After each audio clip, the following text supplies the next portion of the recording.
বীরগঞ্জে তৃণমূল সনাতন ধর্মাবলম্বী নেতৃবৃন্দের সাথে মতবিনিময় সভা অনুষ্ঠিত।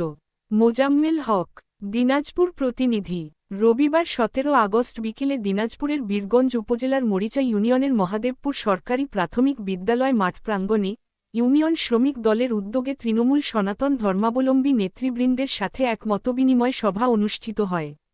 ইউনিয়ন শ্রমিক দলের সভাপতি শহীদুল ইসলামের সভাপতিত্বে সভায় প্রধান অতিথি হিসেবে উপস্থিত ছিলেন বাংলাদেশ কৃষক দলের কেন্দ্রীয় কমিটির সদস্য, জেলা বিএনপির সহ-সভাপতি ও বীরগঞ্জ উপজেলা বিএনপির সভাপতি মঞ্জুরুল ইসলাম। সভায় সঞ্চালনা করেন ইউনিয়ন বিএনপির সাধারণ সম্পাদক আব্দুল কাদের মাস্টার।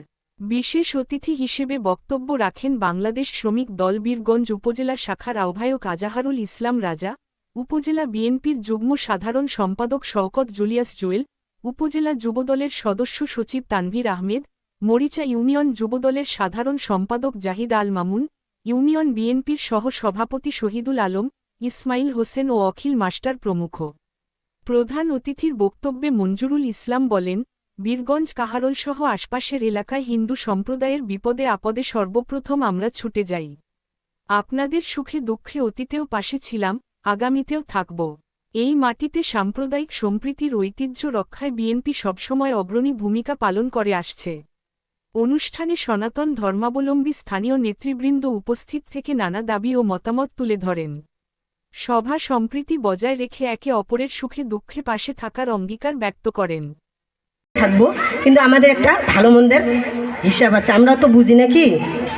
তো তবে আমাকে এইটা জিনিস ভালো লাগছে, আজকের অনুষ্ঠানে আমরা সবাই আসতে পারছি, যেন আগামী দিনেও আসতে পারি। আর হচ্ছে মঞ্জুরুল ভাইকে আমি একটা জিনিস জানাবো, যে মঞ্জুরুল ভাই তুমি এগিয়ে চলো, আমরা আছি তোমার সাথে।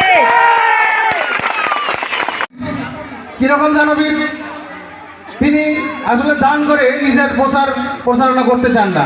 তিনি ইউনিয়নে প্রচুর লোকের ঘর বাড়ি নির্মাণ করে দিয়েছেন, যাদের ঘর বাড়ি ছিল না। বীরগঞ্জ উপজেলা বিএনপির যুগ্ম সাধারণ সম্পাদক শওকত জুলিয়াস জুয়েল ভাই।